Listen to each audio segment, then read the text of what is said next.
No estaba del todo consciente, aunque movía la cabeza a ambos lados. Tenía la camisa rasgada, la ropa totalmente desacomodada. Juana lo ayudó a sentarse sobre la estera y le enjuagó la sangre del rostro con el borde de su falda. Le dio a beber pulque de un jarrito mientras él seguía sacudiendo la cabeza como para dispersar la oscuridad. Juana acercó la palangana de barro y se puso a lavarle la herida de la cara, mientras él, confuso y dolida, la miraba sin verla. Quino, marido mío, gritó Juana, y él la miró más allá de ella. Quino, ¿me oyes? Te oigo, dijo él con voz apagada. Quino, todo esto es por causa de la perla. La perla es maligna. Terminemos con ella antes de que ella termine con nosotros. Vamos a triturar entre las piedras. Vamos a arrojarla. Arrojémosla de nuevo al mar, allá donde pertenece. Quino, esa perla es maligna, maligna. Mientras Juana hablaba, la luz volvió a los ojos de Quino, y en los brillos había algo salvaje. Sus músculos se endurecieron y también su voluntad endureció.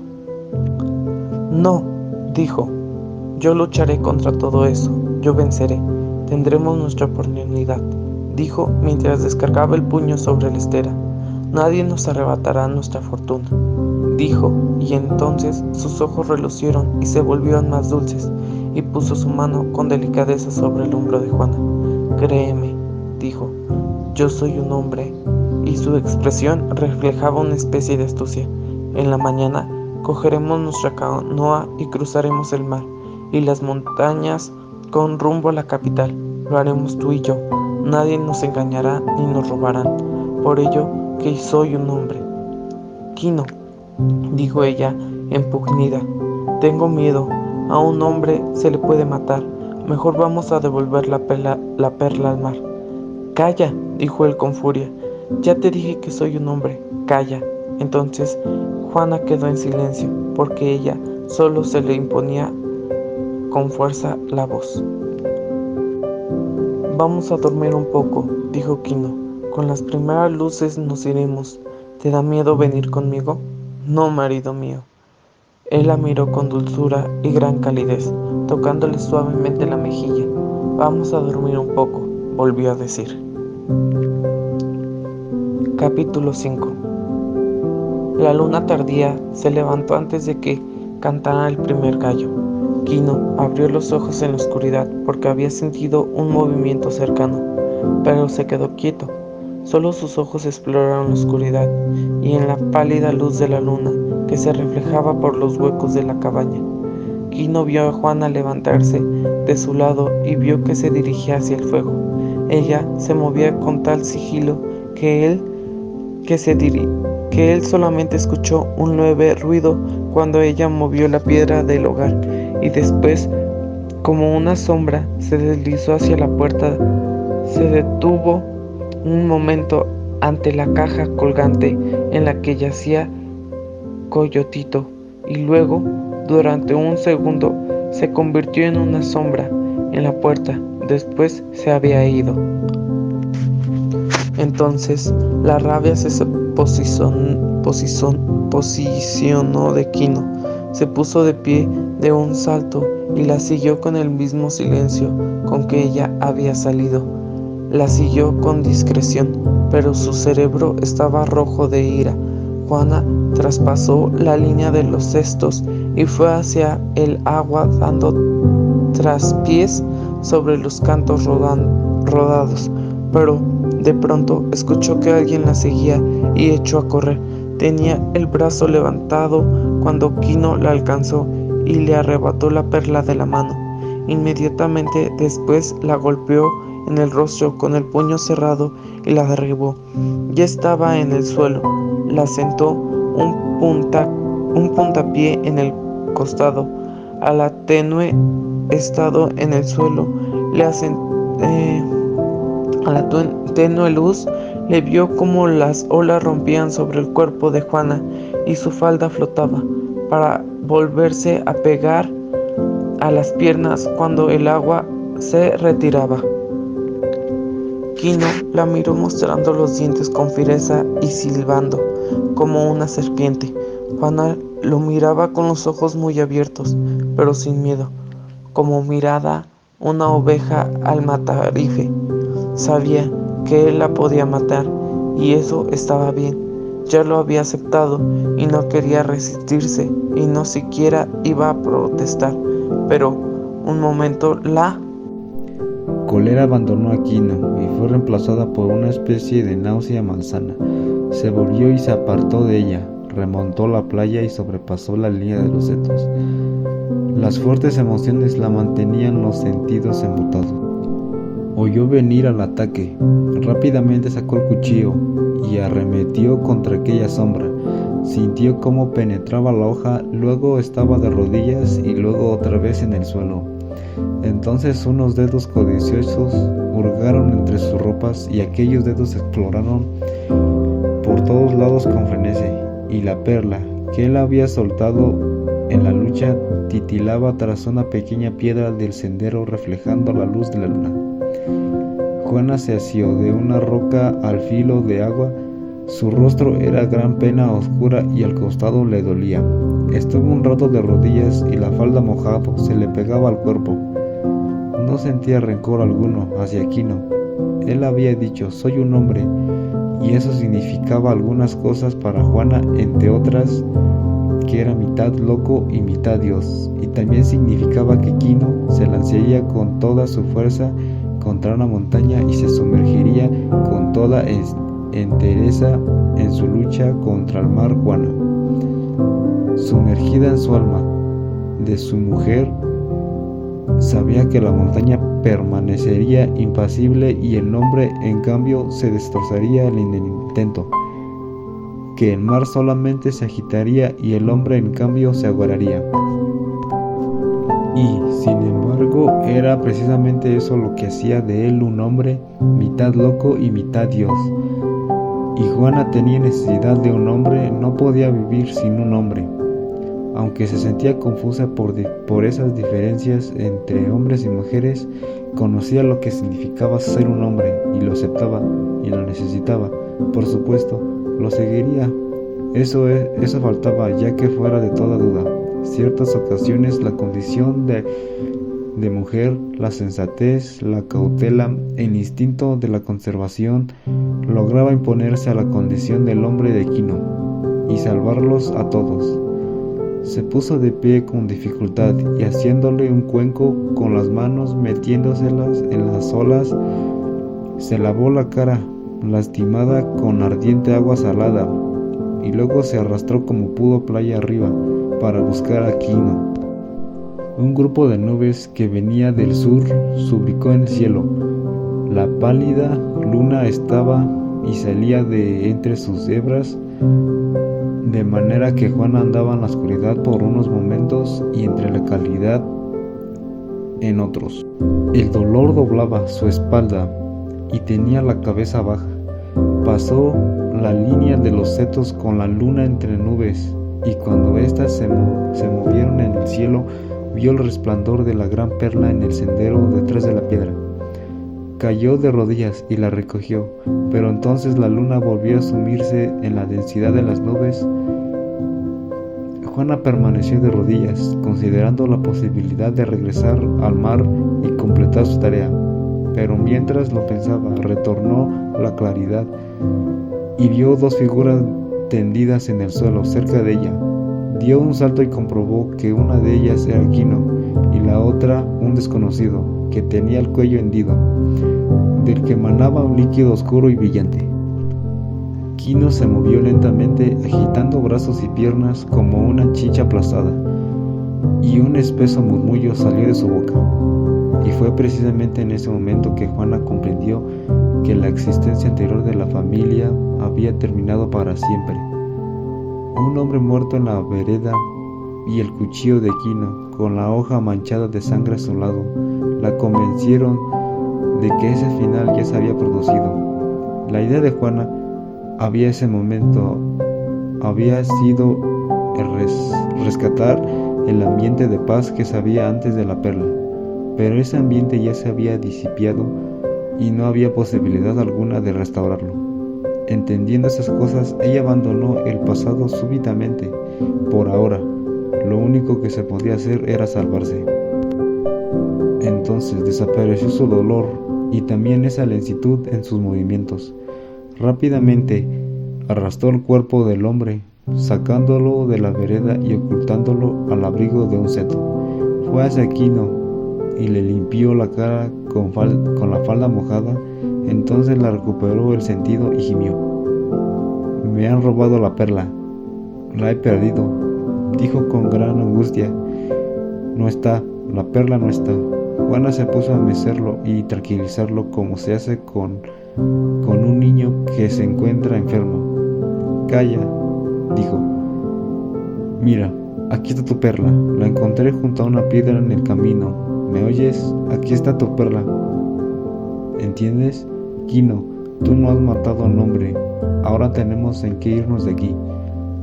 Debemos marcharnos antes de que se dé el día. Me atacaron, dijo Quino con inquietud. Yo herí para salvar mi vida. ¿Te acuerdas de lo que pasó ayer?, preguntó Juana. ¿Crees que eso le importa a alguien? ¿Recuerda a los hombres de la ciudad?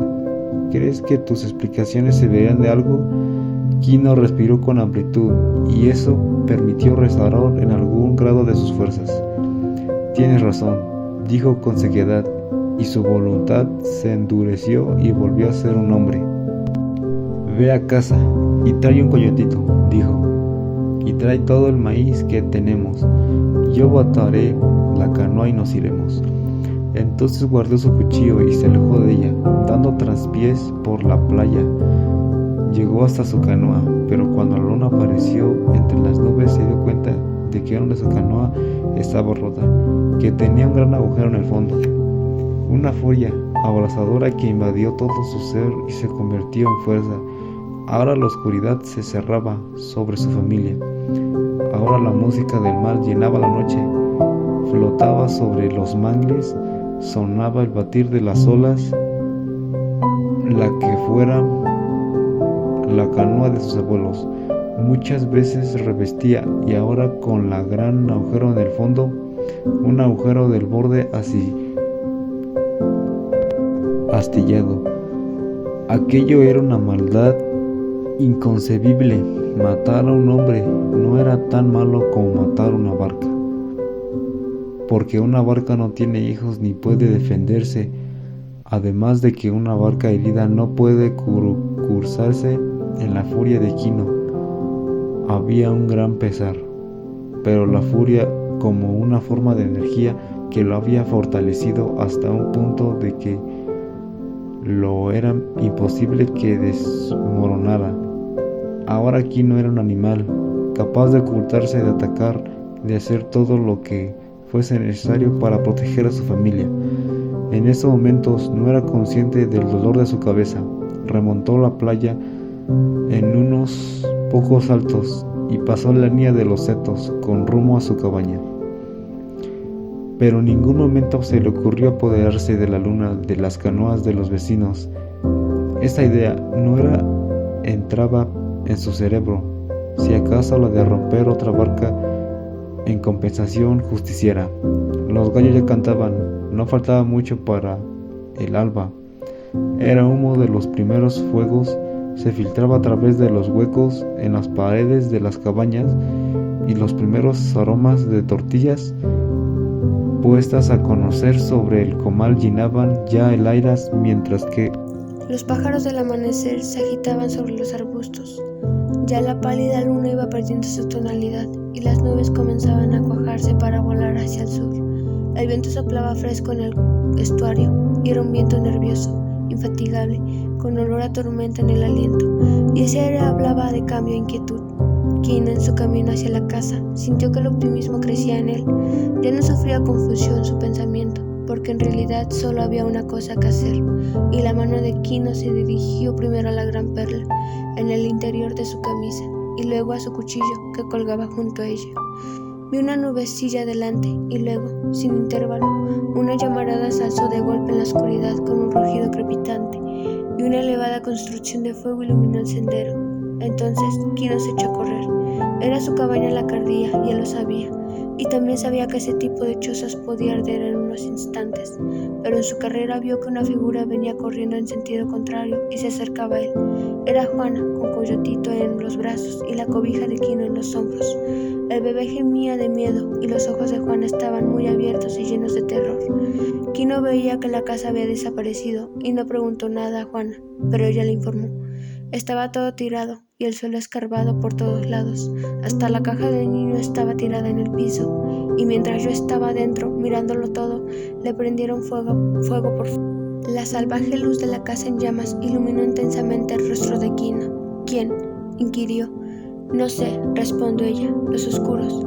Los vecinos salían a medio vestir de sus casas y contemplaban las chispas que caían, tratando de apagarlas con los pies para salvar sus propias casas. De pronto, Quino tuvo miedo, la luz le dio miedo. Recordó al hombre muerto tras el seto, junto a la vereda, y entonces tomó a Juana por el brazo y la arrastró hacia una casa que permanecía en la penumbra, porque estaba lejos de la luz, pues en esos momentos sentía que la luz era peligrosa para él. Tras considerarlo un momento, se movía en las sombras hasta llegar a la casa de Juan Tomás, su hermano, y se escabulló en el interior, arrastrando a Juana tras él. Afuera se escuchaban los chillidos de los niños, los gritos de los vecinos, pues muchos de sus amigos seguramente pensaban que la familia se encontraba dentro de la casa en llamas. La casa de Juan Tomás era casi exactamente igual a la de Quino. Casi todas las cabañas eran similares, y en todas ellas se filtraba la luz y el aire. Así que Juana y Quino, sentados en el fondo de la casa del hermano, al otro lado de la pared, vieron cómo saltaban las llamas, vieron las llamas altas y furiosas, vieron caer el techo y vieron morir el fuego con la misma rapidez con que muere el arder de las ramitas.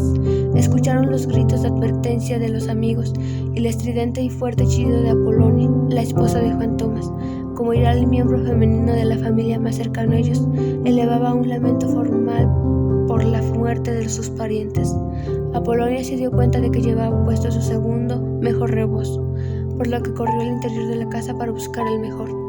Revolvía dentro de un arcón junto a la pared, cuando la voz de Quino le dijo con serenidad: Apolonia, no llores, nosotros no estamos heridos. ¿Pero cómo ha llegado hasta aquí?, preguntó Apolonia. No preguntes, dijo Quino. Ve a buscar a Juan Tomás y tráelo acá sin decirle nada. Es muy importante para nosotros, Apolonia. Ella se detuvo un momento, las manos abiertas en un gesto de desamparo, y luego dijo: sí, cuñado mío. A los pocos momentos regresó ella acompañada de Juan Tomás, encendió una vela y se acercó al rincón en el que estaban sus parientes, agazapados. Apolonia, dijo, vigila la puerta y no dejes entrar a nadie. Era el mayor y asumía la autoridad. Ya, mi hermano, me atacaron en la oscuridad, dijo Quino, y en la pelea maté a un hombre. Se apresuró a preguntar Juan Tomás. No sé, respondió Quino. Todo era oscuridad y formas en la oscuridad. Es la perla, dijo Juan Tomás. Hay un demonio en esa perla. Si tú lo hubieras vendido, el demonio se hubiera traspasado a otra persona. Tal vez todavía puedas venderla y comprar paz para ti mismo.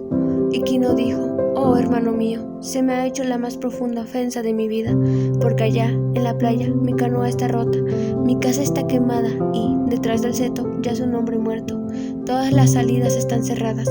Por favor, hermano mío, tienes que ocultarnos. Y Quino, que le miraba desde muy cerca, vio cómo el pesar estaba entre los ojos del hermano, por lo que anticipó un posible rechazo. No por mucho tiempo, dijo Quino inmediatamente.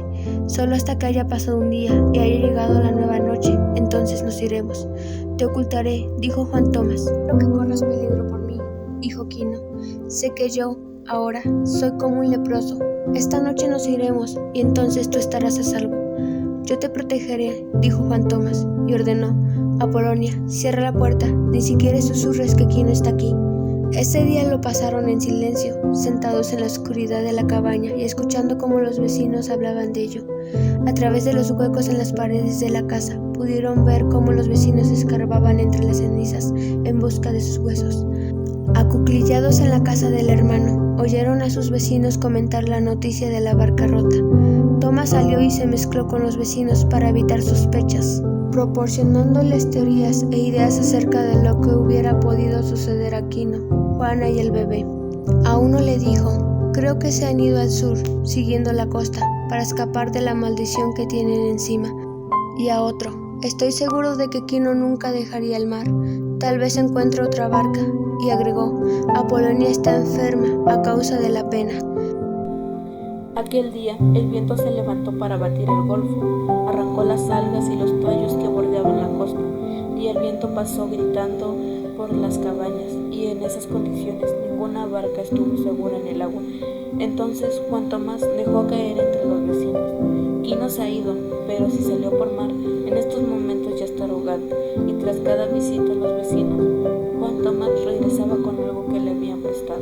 Trajo una bolsita de paja tejida con alubias rojas y una calabaza llena de arroz, y también consiguió una taza de chiles secos y un buen pedazo de sal, además de un gran cuchillo de trabajo de unos 30 centímetros de hoja y pesado como un hacha pequeña, lo que servía de herramienta y de arma. Cuando Quino vio aquel cuchillo, sus ojos se encendieron y se puso a acariciar el acero, y el dedo pulgar probó el filo. El viento gritó sobre el golfo y tornó blanca el agua, y los mangles cabecearon como ganado asustado. De pronto, un fino polvo arenoso se alzó de la tierra, levantándose en el aire hasta formar una espesa nube encima del mar. El viento despejó las nubes, limpió el cielo por entero y amontonó la arena del campo como nieve. Luego, cuando la noche estuvo cerca, Juan Tomás habló largamente con su hermano. ¿A dónde irás? Al norte, respondió Quino. Me han dicho que hay grandes ciudades en el norte. No debes ir por la costa, señaló Juan Tomás. Están organizando partidas para explorar la costa. Los hombres del pueblo te buscarán. Todavía tienes la perla. La tengo, dijo Quino, y la conservaré. Podía haberla entregado en ofrenda, pero ahora es mi infortunio y mi vida. Por eso la conservaré. Los ojos de Quino tomaron visos crueles, duros y amargos. Coyotito gimió y Juana se puso a musitar fórmulas mágicas para que permaneciera en silencio. El viento es bueno, dijo Juan Tomás. No habrá huellas. Partieron calladamente en la oscuridad, antes de que hubiera salido la luna. La familia se separó formalmente en la casa de Juan Tomás. Juana cargaba a Coyotito sobre su espalda, bien sujeto y cubierto por el rebozo, y el bebé dormía con la cara vuelta y apoyada sobre el hombro de su madre. El rebozo cubría al bebé y uno de los extremos pasaba por sobre la nariz de Juana para protegerla del malsano aire de la noche. Juan Tomás abrazó a su hermano con un doble abrazo y lo besó en ambas mejillas. Ve con Dios, dijo, y eso fue como una muerte. ¿No te desprenderás de la perla? Esa perla ha llegado a ser mi alma, dijo Quino. Si me desprendo de ella, perderé mi alma. Ve tú también con Dios. Capítulo 6. Soplaba con fiereza y con una fuerza inusitada, arrojando sobre ellos fragmentos de ramas, arena y piedrecillas. Juana y Quino se acomodaron la ropa para ajustarla más al cuerpo, se cubrieron la nariz y salieron al mundo. El viento había limpiado el cielo y él brillaban las estrellas frías. Los caminantes marchaban con cautela y evitaron pasar por el centro del pueblo, pues de ahí cualquiera que durmiera en el quicio de una casa podría verlos pasar, porque el pueblo se encerraba en sí mismo durante la noche, y cualquiera que se moviera por ahí en la oscuridad podía ser advertido. Entonces se deslizaron por los linderos del pueblo, marcharon siempre hacia el norte, según las estrellas. Entonces encontraron el irregular camino de arena que, por el monte bajo, llevaba hacia el Otero, donde había un santuario consagrado a la Virgen Milagrosa. Quino sentía en los tobillos el golpeteo de la arena que barría el viento y se sintió satisfecho, porque supo que eso borraría todas sus huellas. La débil luz de las estrellas le revelaban el estrecho sendero que corría por los bajos del monte, y Quino podía escuchar perfectamente el sonido de los pies de Juana detrás de él. Ambos avanzaban rápido y en silencio, y a veces Juana rotaba para no retrasarse. Algo ancestral que movía en Quino, a través de su miedo a la oscuridad y a los demonios que poblaban de noche, los alcanzó una fuerte corriente de optimismo nuevo animal se moviese dentro de él, moviéndolo astuto y cauteloso, pero también peligroso, algo que veía del remoto pasado de su pueblo. Se había despertado y vivía en él. Tenía el viento a sus espaldas y las estrellas lo guiaban. El viento gritaba y batía en la maleza, y la familia seguía andando horas tras hora, con un ritmo monótono e inalcanzable. En el trayecto no se había cruzado con nadie, ni había visto a nadie. Finalmente, a su derecha se alzó la luna menguante, y cuando estuvo bien alta, el viento y la tierra se serenaron. Ahora podían ver perfectamente la vereda, profundamente hendida por las huellas de ruedas en la arena. Ellos sabían que ahora, al cesar el viento, allí mismo quedarían las huellas de sus pisadas, pero ya se encontraban a muy buena distancia del pueblo, y era poco probable que sus huellas fuesen advertidas. Quino caminaba tratando de seguir las marcas de las ruedas sobre el suelo, y Juana lo imitaba lo mejor que podía. Un carro grande que fuese hacia el pueblo la mañana siguiente borraría todo rastro de ellos. Caminaron toda la noche sin alterar nunca el ritmo de la marcha. Una vez Coyotito despertó, y entonces Juana lo reacomodó sobre sí misma y lo sostuvo junto a su pecho, hablándole con dulzura hasta que se volvió a dormir. Y los malos espíritus de la noche los rodeaban. Los coyotes aullaban y parecían reír entre la maleza, y los búhos chillaban y silbaban sobre sus cabezas. En algún momento, un animal muy grande pasó cerca de ellos y se alejó pesadamente, haciendo crujir los matorrales. Entonces Quino aferró el mango del gran cuchillo que llevaba, sintiendo con ello una gran seguridad. La música de la perla ya resonaba triunfal en la cabeza de Quino, y la serena música de la familia subyacía a ella. Ambas músicas se entrelazaban con el suave ritmo de los pies calzados con sandalias que golpeaban el polvo. Toda la noche anduvieron, y al despuntar el alba, Quino buscó a los lados del camino algún refugio para esconderse durante el día. Encontró un sitio cerca de la vereda. Era un pequeño claro donde podía verse tumbado un cuervo, cubierto con una espesa cortina de arbustos que corrían paralelos a la vereda. Y cuando Juana se hubo sentando y acomodando para alimentar al bebé, Quino regresó a la vereda, rompió una rama y con ella fue barriendo las huellas que conducían al lugar en que se habían apartado de la ruta. Y entonces, a la primera luz, escuchó el rugir de lo que parecía una carreta, por lo que se agazapó entre unos setos al lado del camino y pudo ver cómo transitaba un carro pesado tirado por bueyes de lento caminar. Cuando el carro se perdió de vista, él regresó al camino para inspeccionar las marcas y descubrió que las pisadas de ellos habían desaparecido. Entonces volvió a barrer su propio rastro y regresó junto a Juana. Ella le dio de las tortillas que le habían preparado a Polonia, y después de un rato se durmió. Quino se sentó en el suelo y se quedó mirando hacia la tierra delante de él. Contempló las hormigas que se movían en la fila cerca de su pie, y se le ocurrió interrumpir el pie en su camino. Entonces la columna pasó por encima de su pie y siguió su avance. Quino dejó su pie donde estaba y se puso a mirar cómo pasaban sobre él. Finalmente el sol se elevó en el firmamento, proyectando un calor abrasador. Ya no estaban cerca del mar, y el aire era seco y ardiente hasta el punto de que la maleza crepitaba por el calor, y un agradable aroma de resina se desprendía de ella. Cuando Juana despertó, ya con el sol en lo alto, Quino le dijo algunas cosas que ella ya sabía. Ten cuidado con los árboles como aquel, le dijo al tiempo que señalaba. No lo toques, porque si lo tocas, uno de esos árboles, y después te tocas los ojos, te quedarás ciega. Y también ten mucho cuidado con los árboles que sangran, como aquel de allá, porque si rompes una de sus ramas, una sangre roja brotará de él, y eso atrae mala suerte. Ella Ella asintió y le sonrió porque ella sabía todo eso.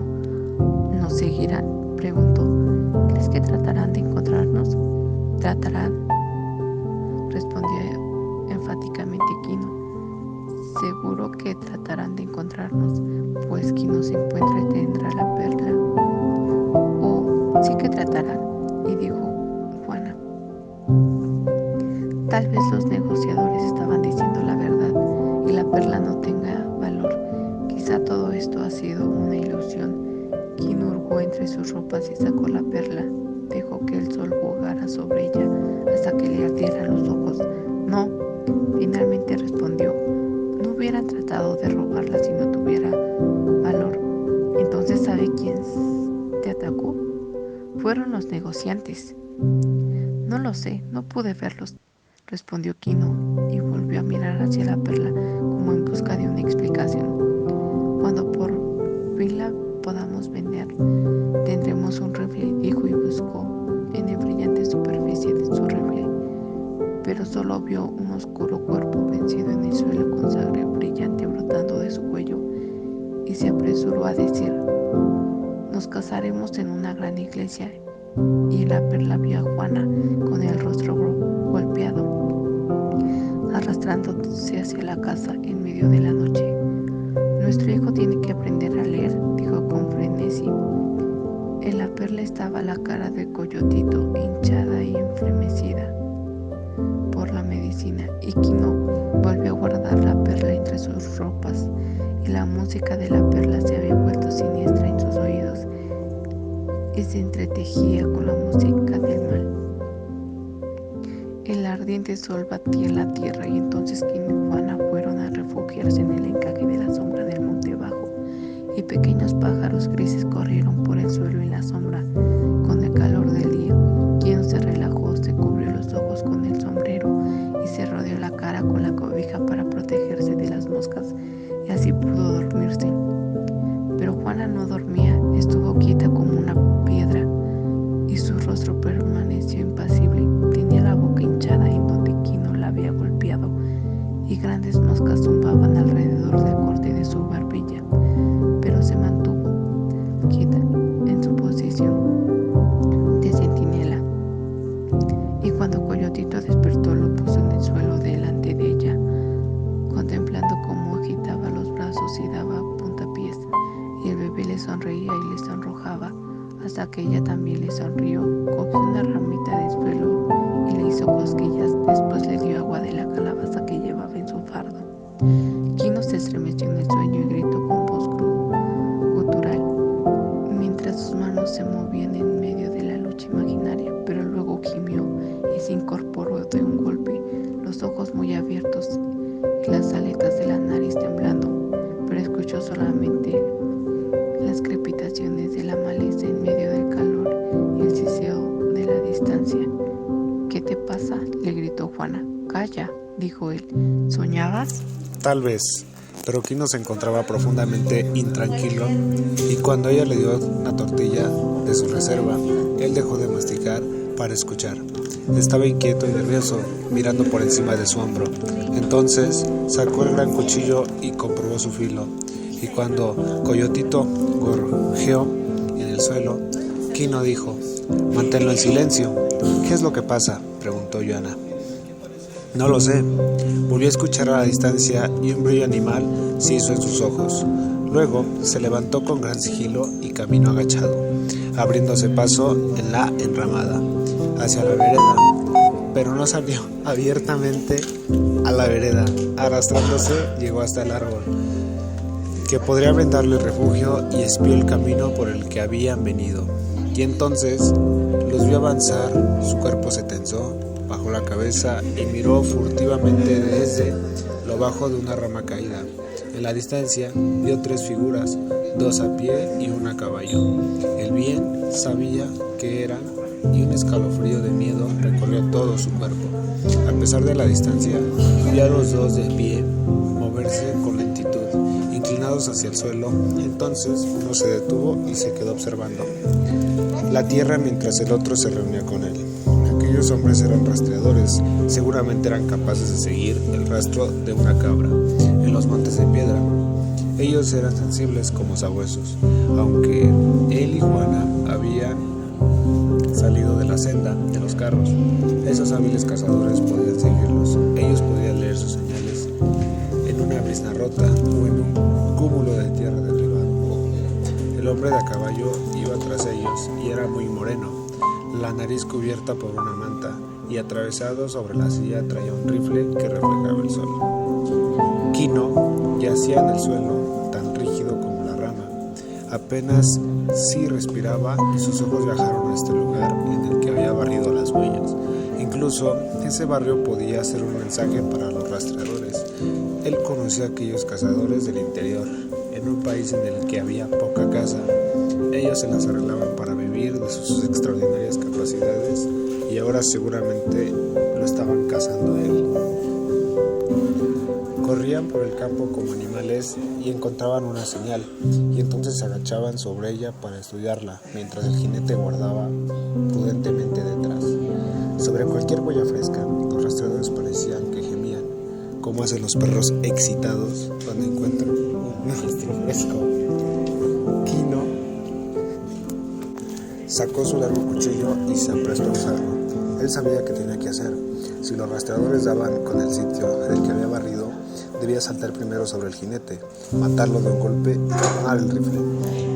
Esa era su única oportunidad. A medida que los tres se aproximaban por el camino, Quino excavaba pequeños agujeros con los dedos de sus pies que dejaban libres las sandalias, previendo el poder para poder saltar sobre su presa sin resbalar. Su visión desde detrás de la rama caída era muy limitada. Juana, agazapada en su escondite, oía el paso de los cascos del caballo, y también Coyotito, pues se puso a gorjear. Entonces ella lo levantó rápidamente y lo metió debajo del rebozo, y al darle el pecho, él cayó. Cuando los rastreadores se acercaron, Quino solo pudo ver sus piernas y las patas del caballo. Desde lo bajo de su rama caída, vio los oscuros pies callosos de los hombres, sus blancas ropas raídas, y escuchó el crujir de la piel de la silla sobre el caballo y el tintineo de las espuelas. Los rastreadores se detuvieron en el lugar en que Quino había barrido las huellas, y el jinete también en el quino del caballo, detrás la cabeza para liberarse del bocado, y el freno se deslizó sobre su lomo, por lo que el animal emitió un bufido. Entonces los oscuros rastreadores se envolvieron y estudiaron el caballo, observando sus orejas. Quino procuraba no respirar, pero su espalda se arqueó un poco, y los músculos de sus brazos y sus piernas se contrajeron por la tensión. Entonces una línea de sudor se formó en su labio superior. Los rastreadores pasaron un largo momento inclinados sobre el camino, y luego se movieron lentamente, encrutando el terreno que tenían delante, y el jinete se fue tras ellos. Los rastreadores corrieron, deteniéndose, mirando y apresurándose. Ellos volverían pronto. Quino lo sabía. Darían algunas vueltas para explorar. Correrían su vista por todos lados, agachándose de cuando en cuando, pero tarde o temprano volverían a su huella cubierta. Se deslizó hacia atrás, y esta vez no se molestó en disimular su rastro. De hecho, no podía. Había ahí demasiadas señales, demasiadas ramas rotas y puntos desgastados, y piedras fuera de su lugar. Ahora Quino había encontrado un verdadero pánico, y lo único que podía pensar era en huir. Estaba seguro de que los rastreadores encontrarían su huella. Eso no se podía evitar, pero había quienes encontrarían su huella. Se alejó del camino y se fue con rapidez y silencio hacia el escondite en el que se encontraba Juana. Cuando lo encontró, ella lo miró inquisitivamente. «Rastreadores», dijo él, «vamos». Y entonces un desamparo, una desesperanza pasaron por encima de él, y su rostro se enmudeció, sus ojos se entristecieron. «Tal vez sea mejor dejar que me atrapen». De inmediato Juana se levantó y lo tomó cariñosamente del brazo. «¿Tienes la perla?», dijo con ronca voz. «¿Crees que te atraparán vivo para que digas que te la han robado?». La mano de él se hundió, laxa, bajo sus ropas, donde traía la perla. «La encontrarán», dijo con voz débil. Vamos, dijo ella, vamos. Y cuando él no respondió, ¿crees que me dejarán vivir? ¿Crees que me dejarán vivir a Coyotito? Las palabras de la mujer hicieron mella en el cerebro de Quino. Sus labios se curvaron y sus ojos se volvieron fieros. Vamos, dijo, iremos a las montañas, tal vez podamos perdernos en las montañas. Con un ritmo frenético reunieron los fardos y las bolsitas, que eran todas sus pertenencias. Quino llevaba un bulto en la mano izquierda, pero el gran cuchillo estaba libre en su mano derecha. Él fue abriendo camino en el monte para Juana y avanzaron hacia el oeste, hacia las montañas de piedra. Atravesaron rápidamente el breñal en el pánico de la huida. Quino no intentaba ocultar sus huellas, corría pateando piedras, rompiendo reveladora. Las ramas bajas de los árboles, el sol en lo alto se derramaba sobre la tierra seca y quebradiza, y la vegetación protestaba, pero delante se encontraban las montañas de granito desnudo, elevándose sobre montones de piedrecillas y destacando monolíticas contra el cielo, y Quino corría en busca de las alturas, como hacen casi todos los animales perseguidos. No había agua en aquellas tierras, todas cubiertas de cactus que podían almacenarla, y de hierbajos con grandes raíces que se hundían profundamente en el suelo en busca de un poco de humedad, pero con escaso resultado. Bajo los pies no había suelo, sino solo roca quebrada, partida en pequeños cubos y en grandes bloques, pero ninguno de ellos contenía agua en sus fisuras. Breves manojos de triste hierba gris crecían entre las piedras. Era esa hierba que, con una única lluvia, había brotado y crecido y dejado su simiente para después morir. Algunos sapos con cuernos miraban pasar la familia y giraban sus cabecitas de dragón. De vez en cuando aparecía una gran liebre, perturbada en su sombra saltaba y se escondía en la roca que estuviese más a su alcance. El calor caía, cantando sobre aquel país desierto y, delante, las montañas de piedra parecían frías pero acogedoras. Y Quino huía. Él sabía lo que sucedería. Al poco andar por el camino, los rastreadores se darían cuenta de que habían perdido la pista y retrocederían, explorando y juzgando, y en un rato descubrirían el sitio en que Quino y Juana habían estado descansando. Todo lo demás les resultaría fácil: las piedrecillas, las hojas caídas y las ramas quebradas, los lugares en los que un pie hubiese resbalado. En su imaginación, Quino los veía deslizarse tras el rastro, quejándose por la impaciencia, y tras ellos, oscuro y como desinteresado, el jinete del rifle. Su trabajo sería el último, porque no los llevaría de regreso. La música del vals sonaba con siseos de calor y con el seco retintín de los anillos de las serpientes. Ya no era enorme y sobrecogedora, sino secreta y ponzoñosa, y el latido de su corazón le daba el tono y el ritmo. El camino comenzó a subir y, a medida que lo hacía, las rocas se iban volviendo cada vez más grandes, pero Quino ya había puesto cierta distancia entre su familia y los rastreadores. Fue en la primera elevación que encontraron que se pusieron a descansar. Él trepó una gran roca y dejó vagar la vista por el reluciente campo del que venía, pero no vio a sus enemigos, ni siquiera al jinete alto cabalgando por la maleza. Juana se había acuchillado a la sombra de la roca y llevó la botella de agua a los labios de Coyotito. Su lengüita reseca succionó con avidez. Cuando Quino regresó, Juana levantó la vista. Lo miró examinar sus tobillos heridos por las piedras y la maleza, y se los cubrió rápidamente con la falda. Luego le tendió la botella del agua, pero él la rechazó con un movimiento de la cabeza. Los ojos brillaban en su cara, que mostraba claramente un gran cansancio. Entonces, él se humedeció los labios con la lengua y dijo: Juana, yo seguiré y tú te esconderás. Los llevaré hacia la montaña, y cuando ellos hayan pasado, tú te irás hacia el norte, a Loreto o a Santa Rosalía. Entonces, si consigo escapar, me reuniré contigo. Eso es lo mejor que podemos hacer. Ella lo miró unos instantes directamente a los ojos. No, nosotros vamos contigo. Yo puedo ir más rápido solo, dijo él con aspereza. El niño estará en mayor peligro si vienes conmigo.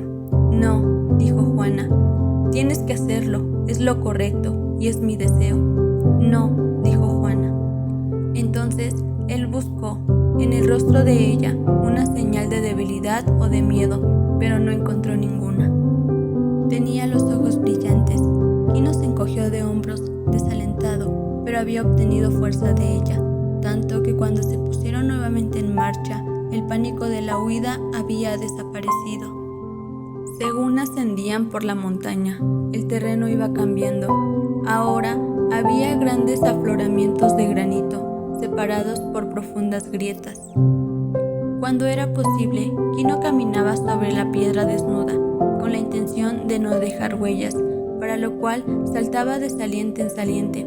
Él entendía que, donde fuese que los rastradores perdieran su huella, tendrían que andar en círculo por un rato hasta recuperar la pista, y eso significaba tiempo ganado. Por ese motivo, prefirió no ir en línea recta hacia la montaña, sino que avanzaba en zigzag, retrocediendo a veces hacia el sur para dejar alguna señal, y luego retomaba la montaña por las piedras desnudas, subiendo por los lugares más escarpados, lo que le producía una gran fatiga. El sol descendía hacia los colmillos de piedra desnuda de las montañas, y Quino se orientó hacia una grieta oscura y sombreada. De haber algo de agua, estaría ahí donde se viera, aunque fuese en la distancia, una brizna de hierba. Y, de haber un paso a través de la lisa hilera de rocas, estaría en esa misma profunda grieta. Era arriesgado porque, seguramente, los rastreadores pensarían lo mismo, pero la botella de agua vacía canceló esas reflexiones. Y mientras el sol bajaba, Quino y Juana, agotados, se esforzaban por remontar la pronunciada pendiente de la roca. En lo alto de las montañas de piedra gris, bajo un pico de aspecto amenazador, una pequeña fuente manaba de un agujero en la roca. Ese venero era alimentado por la nieve de las alturas que la sombra preservaba durante el verano, aunque de tanto en tanto se desvanecía por completo.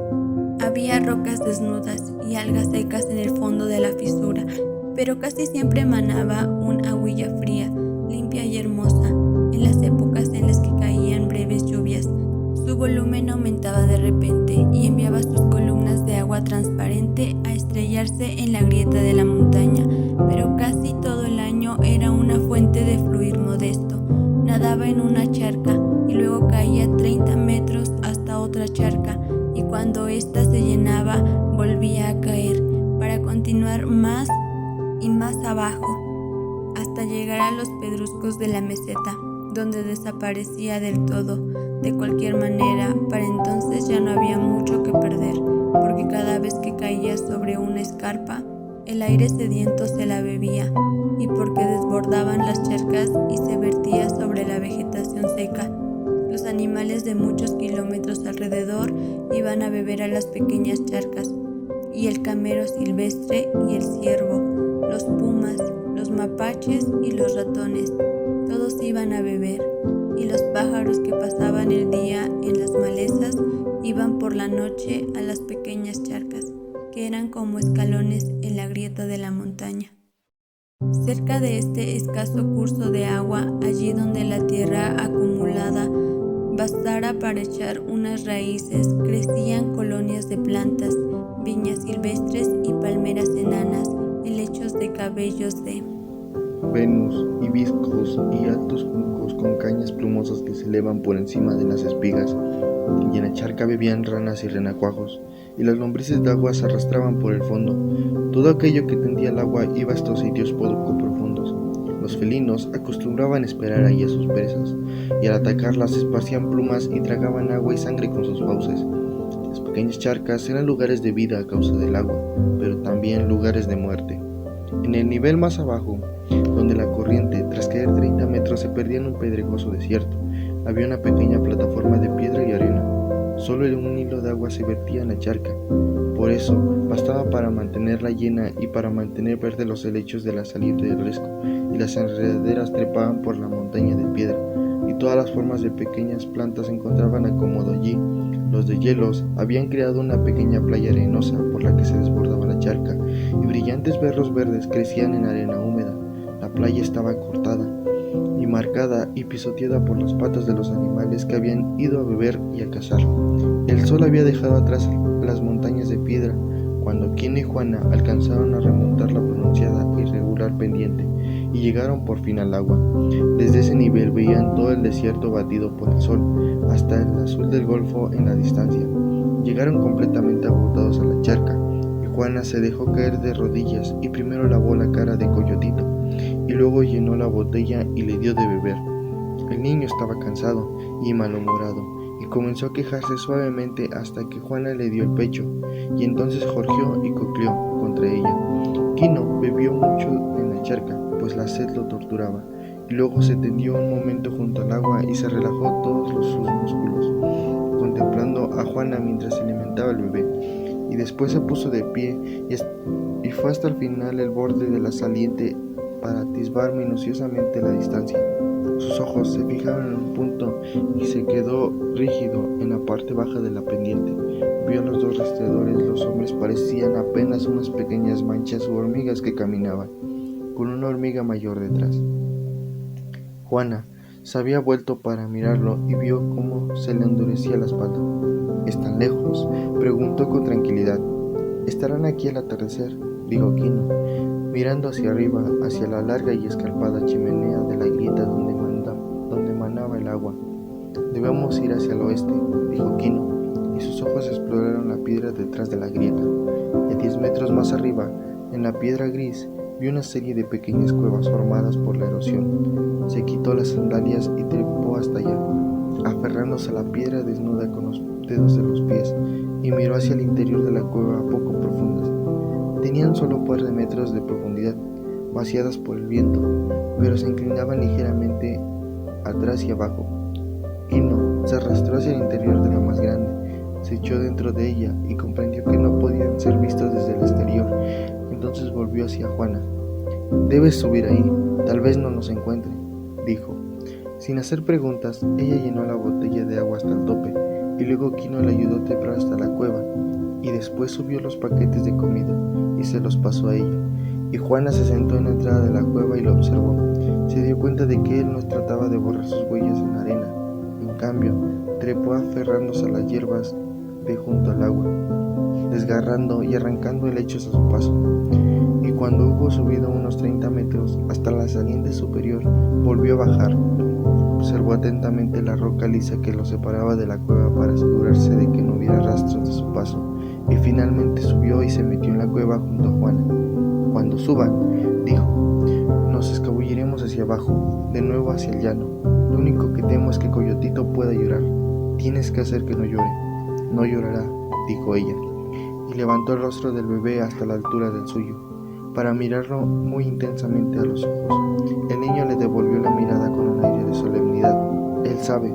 Entonces Quino se echó en la entrada de la cueva, con la barbilla apoyada en los brazos cruzados, y miraba la sombra azul desde la montaña que movía por el desierto lleno de malezas hasta la llegada al golfo, y a la larga penumbra de la sombra se cernía sobre la tierra. Los rastreadores tardaron en subir. A pesar de que no había encontrado dificultades para seguir el rastro de la familia, estaba oscuro porque por fin llegaron a la charca. Ahora los tres iban a pie, porque un caballo no podía subir esa empinada cuesta. Desde arriba, los hombres eran magras figuras en el atardecer. Los dos rastreadores corrieron por la pequeña playa y vieron el avance de Quino montaña arriba. Antes de beber, el hombre del rifle se sentó a descansar, y los rastreadores se acuclillaron junto a él. Cuando llegó el anochecer, las brasas de los cigarros resplandecían y menguaban, y luego Quino vio que estaban comiendo. Apenas alcanzaba a escuchar el eco de sus voces. Entonces cayó la oscuridad, honda y negra en la ladera de la montaña. Los animales que servían en la charca se acercaron a los hombres para olerlos, y después regresaron a la oscuridad. Él oyó el murmullo detrás. Juana susurraba, «Coyotito», como rogándole que se quedara quieto. Quino oyó el gemido del bebé y comprendió, por los sonidos apagados, que Juana le había cubierto la cabeza con el rebozo. Abajo, en la playa, ardió un cerillo y su efímera luz, Quino pudo ver que 2 de los hombres dormían, acurrucados como perros, mientras que un tercero vigilaba, y también vio el rifle de la luz del fósforo sobre el metal del rifle. Después que el cerillo se apagó, en los ojos de Quino quedó una cierta imagen. En su mente se veía exactamente cómo estaba colocado cada uno de los hombres, 2 durmiendo acurrucados y el tercero acuclillado en la arena, con el rifle entre las rodillas. Quino retrocedió sigilosamente hacia el interior de la cueva. Los ojos de Juana eran 2 chispas reflejando una estrella baja. Quino se arrastró sin hacer ruido hasta ella y puso sus labios cerca de su mejilla. «Voy a salir», dijo, «pero te matarán si ataco primero al que tiene el rifle», dijo Quino. «Entonces todo estará bien. Los otros 2 duermen». La mano de ella salió debajo del rebozo y le aferró el brazo. «Verán tus ropas blancas a la luz de las estrellas». «No», dijo él, «y tengo que ir antes de que salga la luna». Buscó una palabra dulce y luego desistió. «Si me matan», dijo secamente, «tú no te muevas, y cuando se vayan, vete a Lorento». La mano de ella tembló un poco al hacerlo por la muñeca. «No hay otra cosa que hacer», dijo él. «Es el único camino, nos encontrarían por la mañana». «Ve con Dios», dijo ella, y su voz vaciló ligeramente. Él la miró desde muy cerca y vio sus grandes ojos. Su mano se tendió en la oscuridad y durante un momento su palma se detuvo en la cabeza de Coyotito. Y luego Quino levantó la mano y tocó el talle de Juana. Ella contuvo la respiración. Contra el cielo de la entrada de la cueva, Juana vio a Quino quitarse sus ropas blancas. Aunque estaban sucias y desgastadas, de todos modos se destacarían ante la tenue luz de la luna. Su propia piel morena sería el mejor camuflaje para él, y Juana vio cómo enrollaba la cuerda que sostenía su amuleto pendiente del cuello, alrededor del mango del cuerno de su gran cuchillo, de manera que éste quedaba colgado ante él y le dejaba sus manos libres. No volvió hasta donde estaba ella. En un momento su cuerpo estaba negro en la entrada de la cueva. Agachó y en silencio, y en el siguiente había desaparecido. Juana se arrastró hasta la entrada y miró hacia afuera. Vio el terreno como lo hace un búho desde un agujero de la montaña, y el bebé dormía bajo el rebozo atado a su espalda, con la cara recargada en el cuello hombro. Juana sentía su cálido aliento contra la piel y susurró su mezcla de plegaria y conjuro, sus avemarías y murmullos mágicos contra las negras cosas que no son humanas. La noche le pareció un poco menos oscura cuando miró hacia afuera. Hacia el este había un resplandor en el cielo, cerca del punto del horizonte donde saldría la luna, y mirando hacia abajo pudo ver el cigarrillo del hombre del guardia. Quino se desplazó como un lento lagarto por la roca lisa. Había vuelto su collar de modo que el gran cuchillo colgara en su espalda, y de esta manera evitaría que chocara contra las piedras. Sus dedos extendidos se aferrarían a la montaña, y sus dedos desnudos de sus pies buscarían apoyo al tacto, y se acomodaba a la piedra hasta con sus pechos para no resbalar, porque cualquier sonido, el rodar de un guijarro o un suspiro, un ligero desliz de la piedra sobre la roca, despertaría a los hombres debajo. Cualquier sonido no relacionado con la noche los pondría alerta, pero la noche no era silenciosa. Las pequeñas ranas que vivían cerca de la corriente del agua gorjeaban como pájaros, y el brillante, tanto como las ciérragas, llenaba la grieta de la montaña, y en la cabeza de Quino sonaba su propia música, la música del enemigo. Bajaba y monótonamente casi dormía, pero la canción de la familia se había hecho tan fiera, áspera y felina como el gruñido de un puma hembra. La canción familiar lo guiaba hacia abajo, hacia el oscuro enemigo. La roca cigarra parecía recoger la melodía, y los gorgojes de las ranas cantaban algunas de sus frases.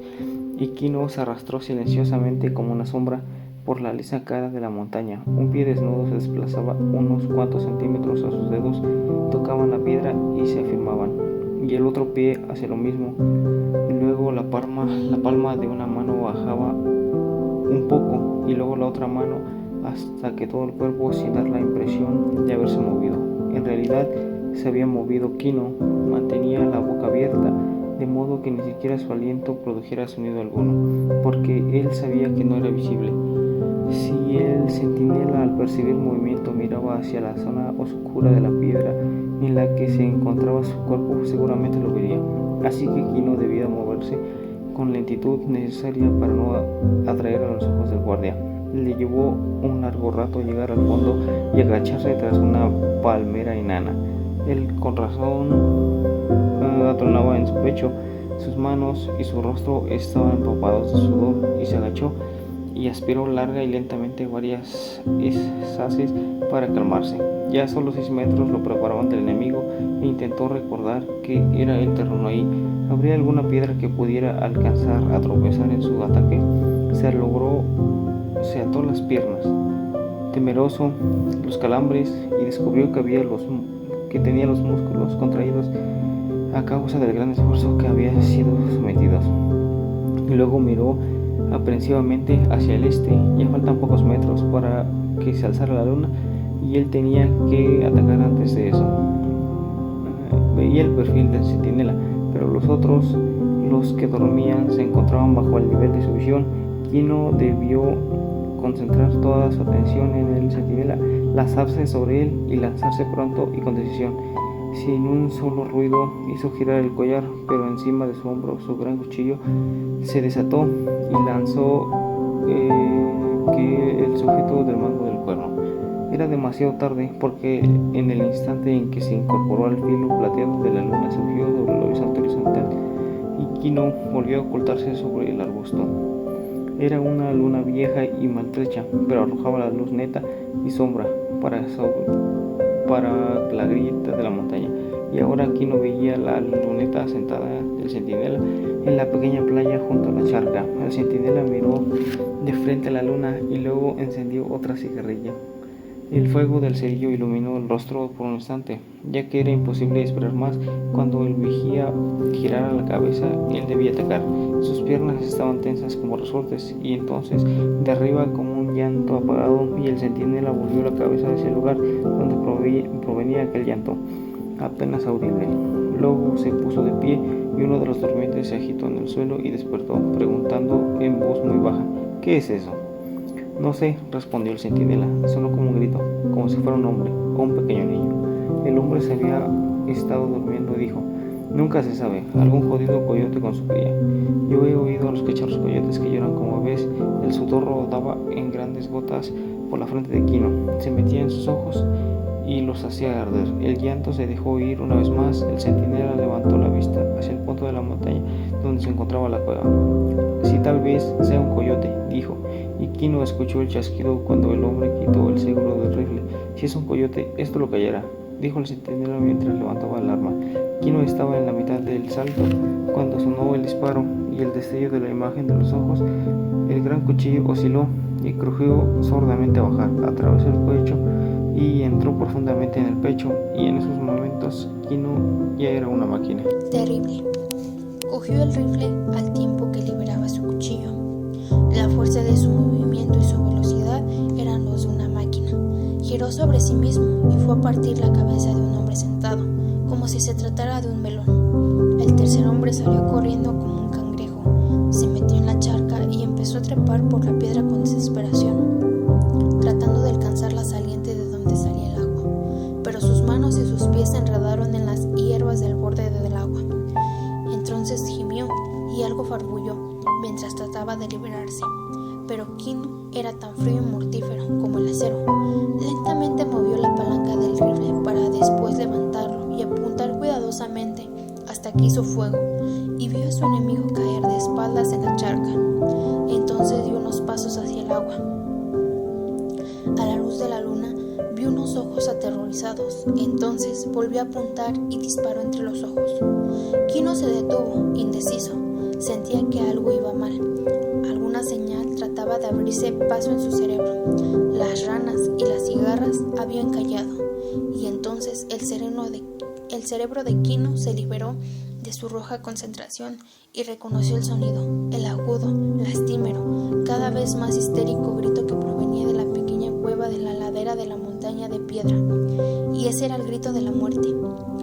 Todos en La Paz recuerdan el regreso de la familia. Quizás alguno de los viejos lo haya visto, pero incluso aquellos que les fue narrado por sus padres o por sus abuelos lo recuerdan, pues es algo que les sucedió a todos. Era ya el término cuando los primeros niños, corriendo desaforados, entraron al pueblo e hicieron correr la noticia de que Quino y Juana regresaban, y todo el mundo salió a la calle para verlos. El sol se ocultaba tras las montañas del oeste y las sombras precedían a los caminantes. Parecía llevar consigo 2 torres de oscuridad. Quino llevaba un rifle cruzado en el antebrazo y Juana el rebozo colgado a modo de saco sobre el hombro, y dentro había un pequeño bulto y langudo. El rebozo tenía rastros de sangre seca y el bulto se balanceaba un poco con el andar de la mujer. Su rostro estaba duro, agrietado y curtido por el sol y la fatiga, y también por la tensión con la que combatía la fatiga. Sus grandes ojos parecían mirar fijamente a un lugar en su interior. Ella estaba tan remota y ausente como el mismo cielo. Los labios de Quino estaban apretados y su mandíbula parecía demasiado rígida. La gente dice que llevaba el miedo con él, que era tan peligroso como una tormenta que apenas comienza. La gente cuenta que los dos parecían estar lejos de toda experiencia humana, que había pasado a través del dolor y salido al otro lado, que a su alrededor se sentía algo así como un halo de protección mágica, y la gente que se había precipitado para verlos retrocedía, les dejaba pasar y ninguno les habló. Quino y Juana cruzaban el pueblo como si este no se encontrara ahí. Sus ojos no miraban ni hacia la derecha ni a la izquierda, ni hacia arriba o abajo, sino que miraban solo hacia adelante. Sus piernas se movían en un espasmo, como si ellos fueran muñecos de madera muy bien hechos, pero iban rodeados de columnas de negro miedo. Y mientras cruzaban la ciudad de piedra y cemento, los compradores de perlas los espiaban desde sus ventanas con barrotes, y los sirvientes de las casas se apegaban a las hendiduras de las puertas. Las madres hacían volver el rostro de los niños hacia sus faldas. Quino y Juana cruzaron el uno junto al otro el pueblo de piedra y cemento, y más abajo pasaron entre las cabañas, y los vecinos retrocedían para dejarlos pasar. Juan Tomás alzó la mano para saludar, pero no pudo pronunciar las palabras de saludo y dejó la mano en el aire unos momentos sin saber qué hacer. En los oídos de Quino, la canción de la familia era ahora tan fiera como un grito. Él era inmune y terrible, y su canción se había convertido en un grito de batalla. Pasaron por el terreno quemado en el que había estado su casa sin siquiera mirarlo. Pasaron sobre la maleza que bordeaba la playa y bajaron a la orilla del agua, pero no volvieron la mirada hacia la canoa rota. Cuando llegaron a la orilla del agua, se detuvieron y contemplaron el golfo. Entonces Quino dejó caer el rifle, hurgó entre sus ropas y luego sostuvo la gran perla en la mano.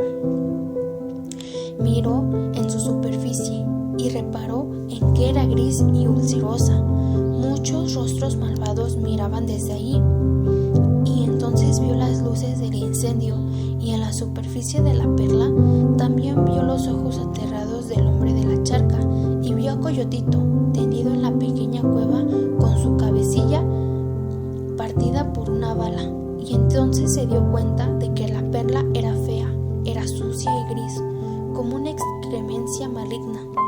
Y Quino oyó la música de la perla distorsionada y loca. La mano de Quino tembló un poco y él se volvió lentamente hacia Juana y le ofreció la perla. Ella estaba a su lado, soportando aún la carga de la muerte sobre sus hombros. Miró la perla en la mano de él durante un instante y luego miró directamente a los ojos de Quino y dijo dulcemente: «No, tú». Y Quino revolvió el brazo y lanzó la perla con todas sus fuerzas. Quino y Juana miraron la perla volada, titilando y brillando bajo el sol poniente. Pudieron ver la leve salpicadura en la distancia y se quedaron el uno junto al otro contemplando el lugar por largo rato. La perla entró en la hermosa agua verde y fue cayendo hacia el fondo. Las ondulantes ramas de las algas la llamaban y le hacían señas. En su esférica superficie las luces eran también verdes y bellas. perla se posó en el fondo de arena entre un seto de helechos acuáticos, y muy encima de ella, la superficie del agua era un espejo verde, y la perla yacía en el fondo del mar. Un cangrejo que corría por el suelo marino levantó una nubecilla de arena, y cuando ésta se disipó, la perla ya no estaba. La música de la perla se volvió un susurro y desapareció. Fin. La perla.